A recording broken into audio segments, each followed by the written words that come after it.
Well, praise the Lord, and good morning to those that are here and those that are joining us on the internet or social media. Welcome and greetings in the name of our mighty Lord Jesus Christ. We're excited about being in the house of the Lord again.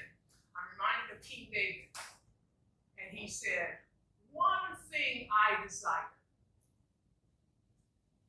and that will I seek for, that I may dwell in the house of the Lord all the days of my life, that I may behold his beauty and inquire in his temple." Well, we're here today to behold the beauty of the Lord, his majesty, the honor that he is due. We're here to learn of his plan that he has for our life, to activate our faith, be strengthened, and then strengthen others. Amen? So let us begin this service in prayer. So with heads bowed and eyes closed, let's talk to heaven.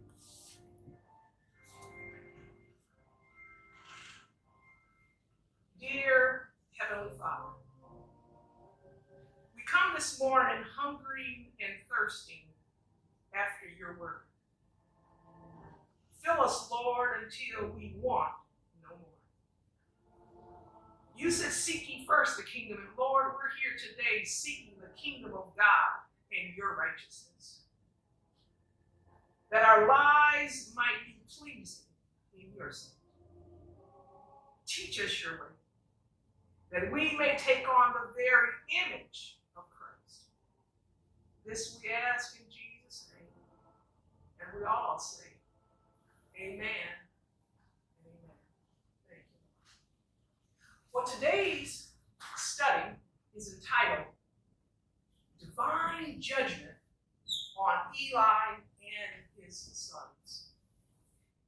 And we are continuing in the first book of Samuel. Today we're going to be in chapter 4.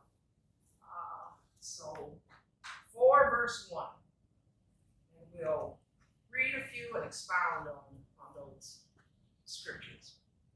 We find in 1 Samuel 4:1, it says, "Now Israel went out against the Philistines to battle." So we see that the Israelites are the aggressors in this. And verse 2 says, "And the Philistines put themselves in array against Israel.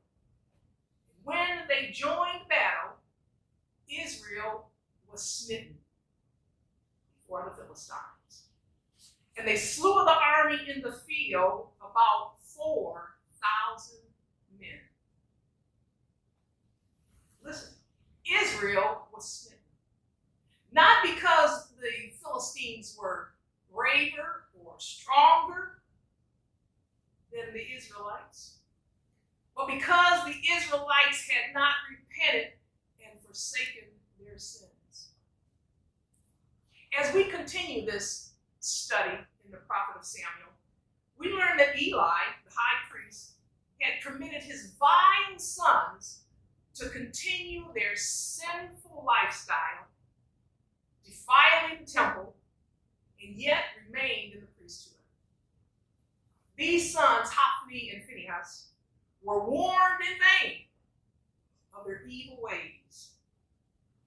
And the Bible says that their sins were shared by the people. You know, as priests and ministers, we must live above reproach. You can't look at our life on the weekend and say it's not consistent with what we're teaching on Sunday. We must live above reproach. But we find that finally judgment struck.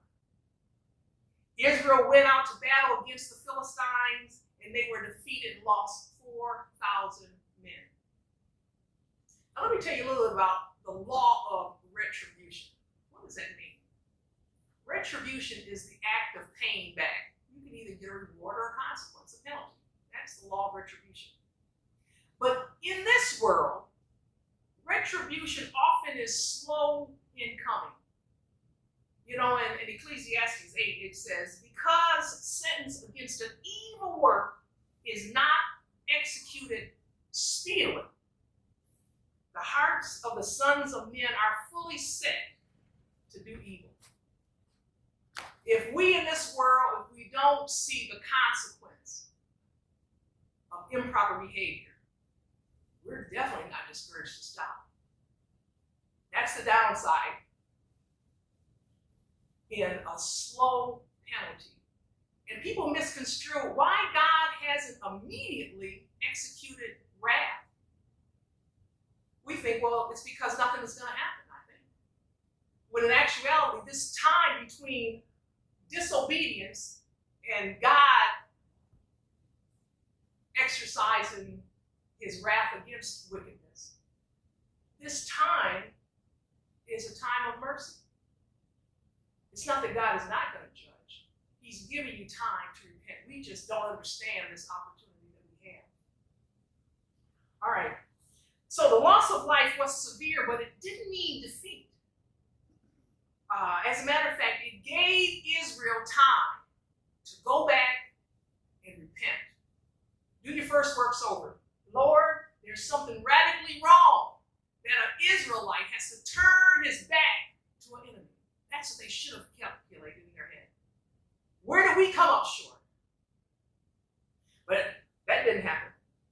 They assumed that because they were a covenant nation with God, that whether they obeyed his commandments or not, God was going to support their efforts. They had lost the presence of God and didn't even recognize it. Sin is always the accursed thing. And sin was in the camp and gave their enemies all the advantages. Let's look at verse 3.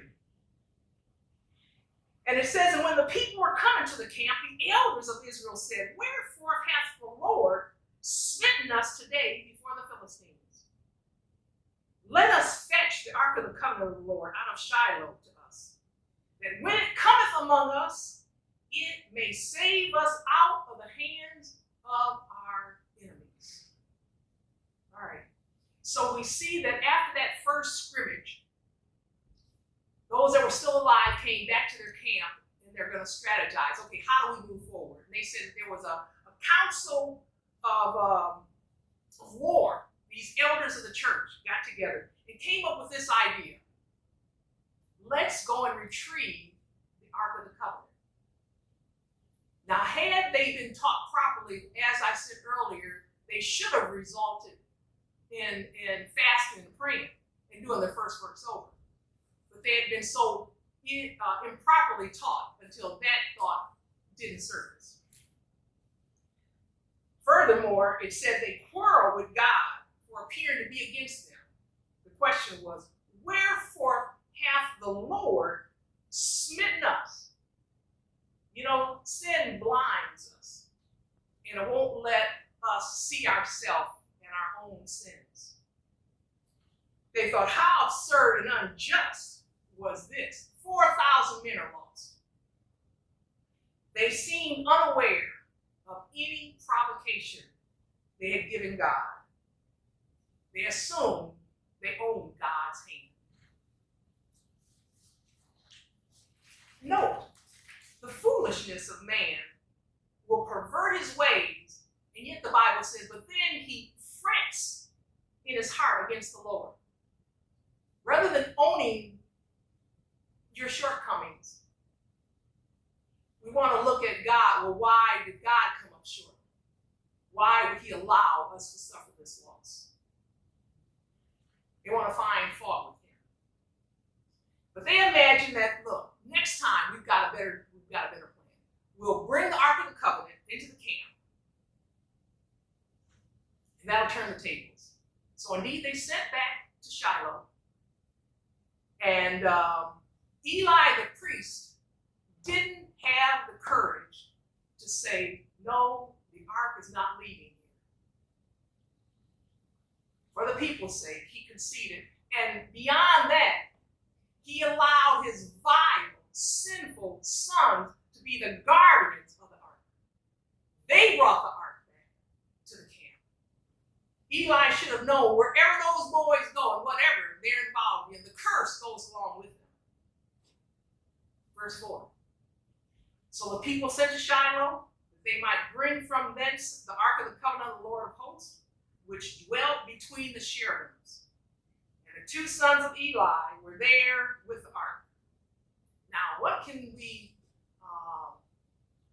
recall about the importance of this ark? We know one thing, that the ark of the covenant was a visible token of the presence of God. Because he said that here you've got this ark, and there were, as it were, angels with spread wings, cherubims, that covered the mercy seat of the ark. And the Bible says that God said, and I will dwell between them, between these cherubims, over this ark. We need to recognize that a common shortcoming among people is that when you forsake a right relationship with God, and you will then start leaning towards just some form of godliness, but you've departed from the essentials of religion. So there's a scripture in Matthew 15:8 that says that this people, they'll honor me with their lips, but their hearts are far from me. The ark had become nothing more than another idol worship. It was like a shell without any kernels. So they foolishly brought the ark into the camp, and they were absolutely certain that it would save them from their enemy and bring them back into victory. Now, you'll recall Moses, years earlier, made this statement as it relates to the ark. He said, "Rise up, Lord, and let thy enemies be scattered." Now, that was in the presence of the ark. But Moses knew well enough that his hope was not in the ark. It was in the presence of the Lord. Rise up, Lord. Rise up, Lord. That's what we want. For God to be here, to rise up and to take our cause. But because of their wickedness, they had forfeited the protection of God. There is a scripture in Deuteronomy 12, and it tells us about the movement of the Ark of the Covenant. That was another bad decision that the Israelites made. It lets us know that when they were settled in Canaan, the place that God had chosen to put his name, the Ark of the Covenant was placed there. But they were to come to the Ark. The Ark of the Covenant was never to leave and go to them. Shiloh is where you come. So we see that this very act was an affront to God, in addition to having Hophni and Phinehas carry it. This last act filled their measure of iniquity. It's just so much time, year after year after year, more and more iniquity, and finally that cup is filled. That was those two sons' last fatal act of wickedness, carrying the ark. Let's look down in verse 10 now. It says, "And the Philistines fought, and Israel was smitten. And they fled every man into his tent, and there was a great slaughter, for there fell of Israel 30,000 footmen." So here's the count of battle. 1, Israel was smitten again, and the ark was there.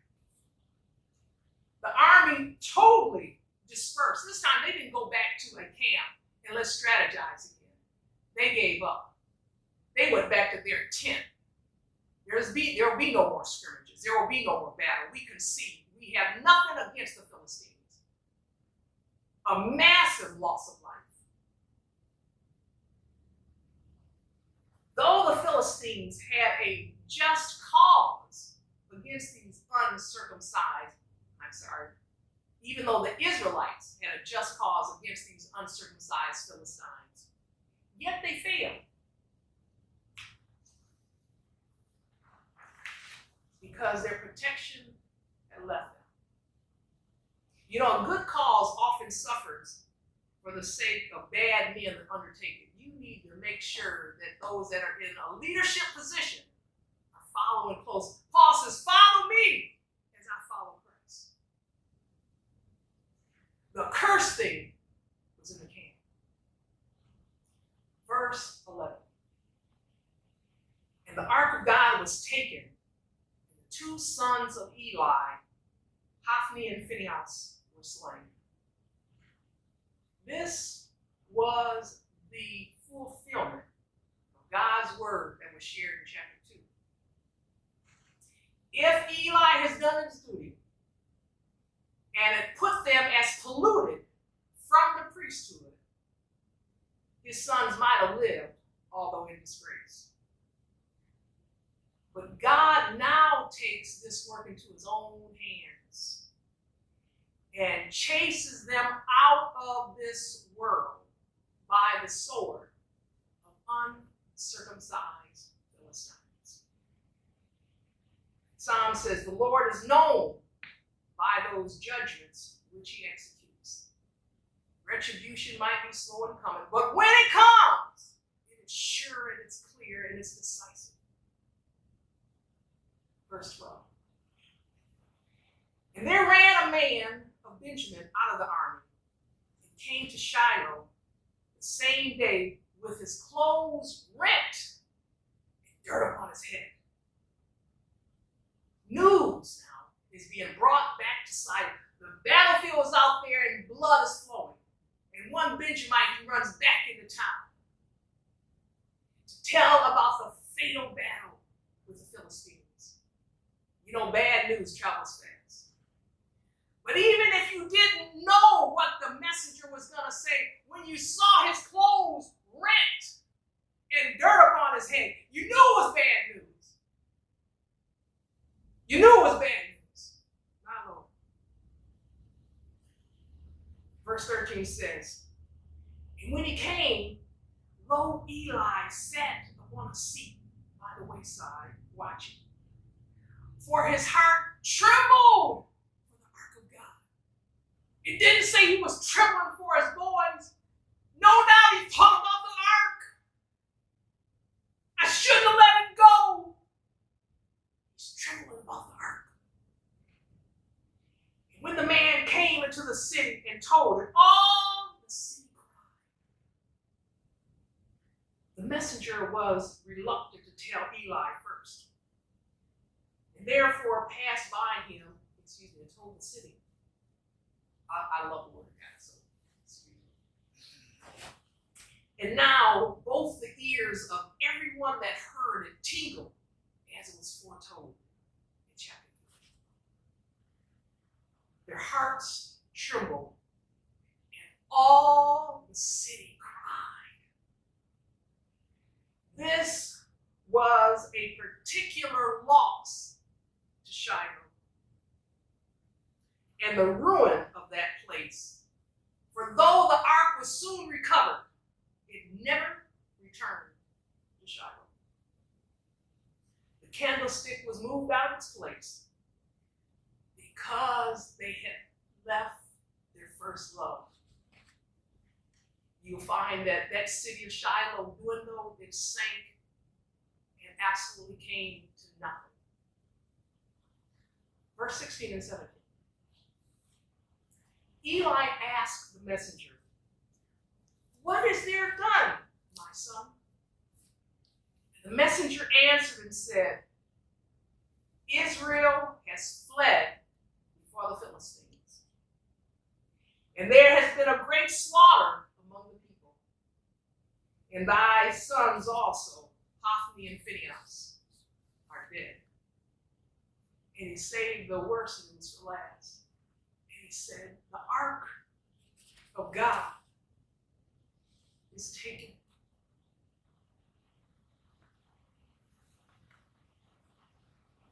Now God had forsook the tabernacle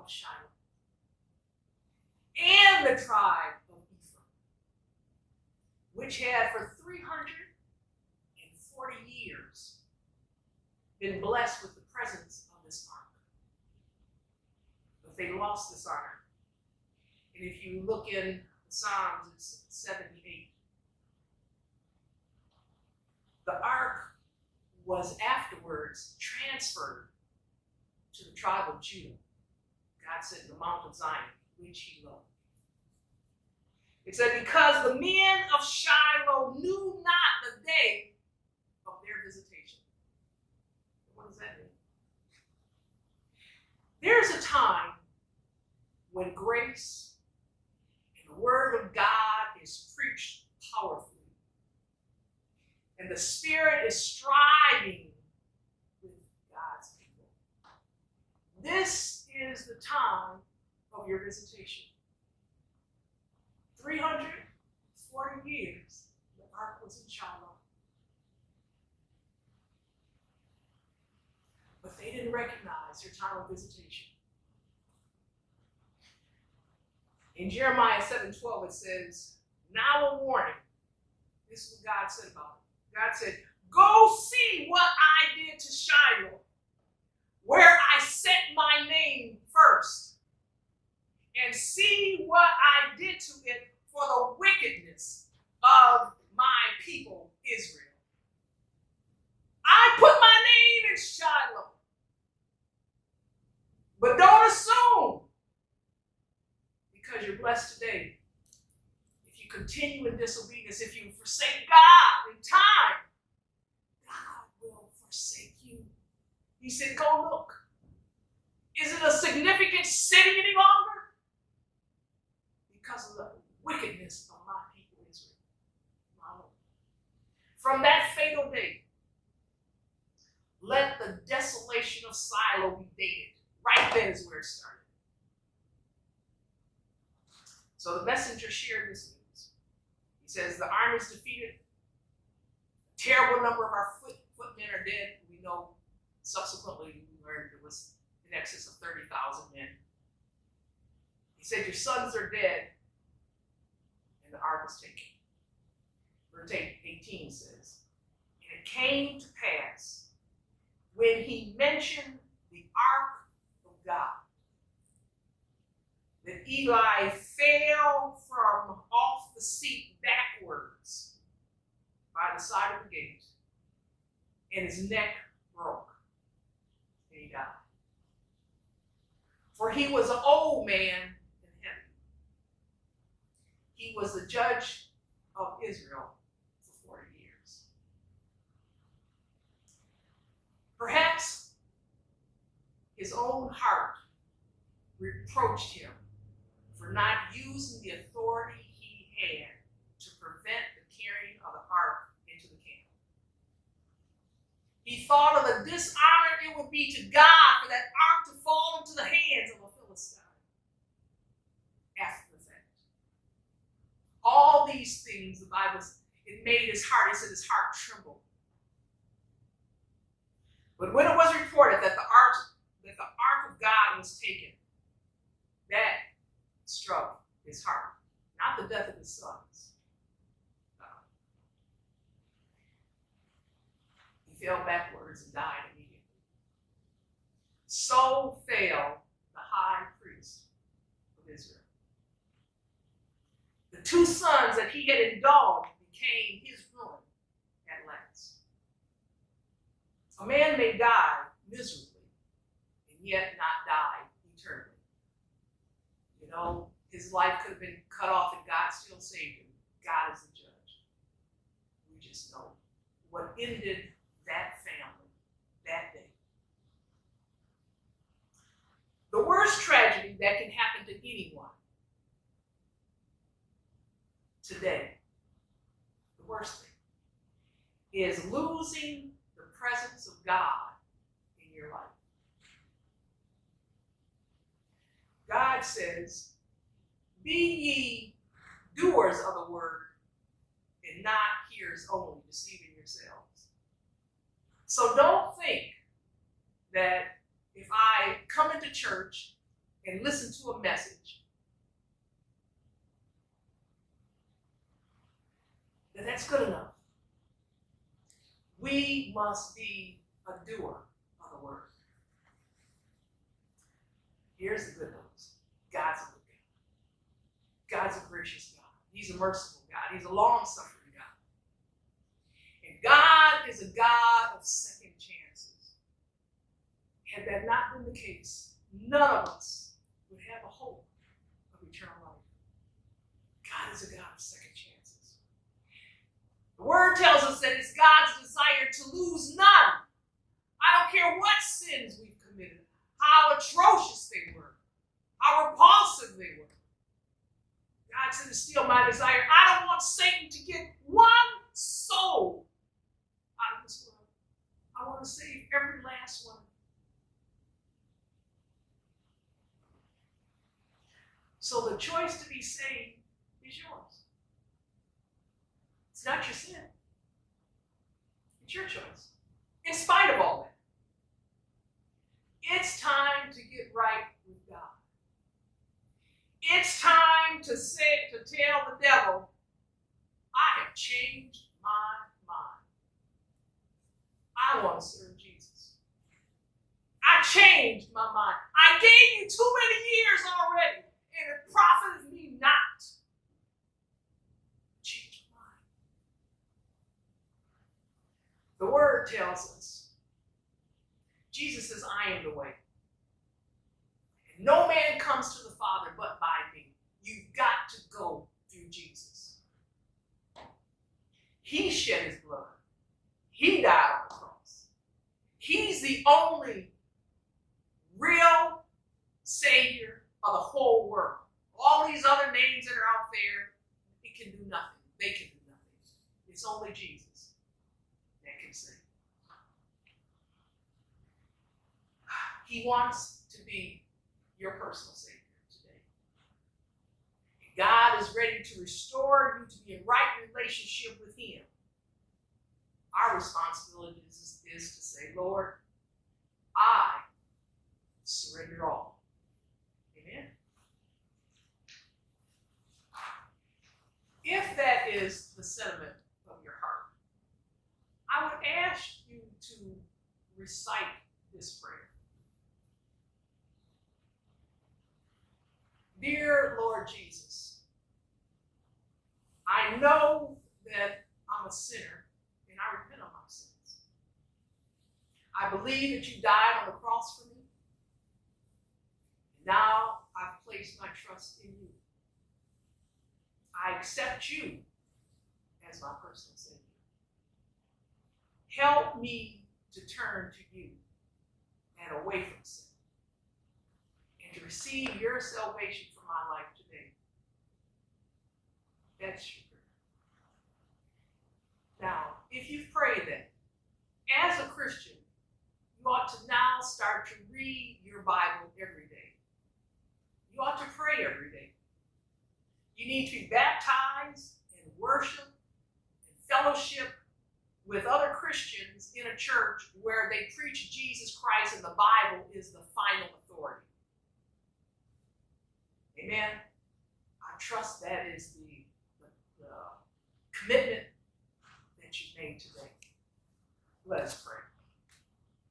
With heads bowed and eyes closed. Dear Heavenly Father, we thank you for speaking to us and teaching us how to walk as dear children. Give us grace to turn from our wicked ways. Give us ears to hear what the Spirit says today that we might do it. Make us clean through your word. This we ask in Jesus' name, and we all say, amen and amen. Well, if this word has ministered to you, let us know. We invite you to visit us at our website, ChristTempleVA.com. Send us your prayer requests and your comments, and so we can touch and agree with you in answer to your prayers. So bye for now, and we look forward to seeing you again next Sunday.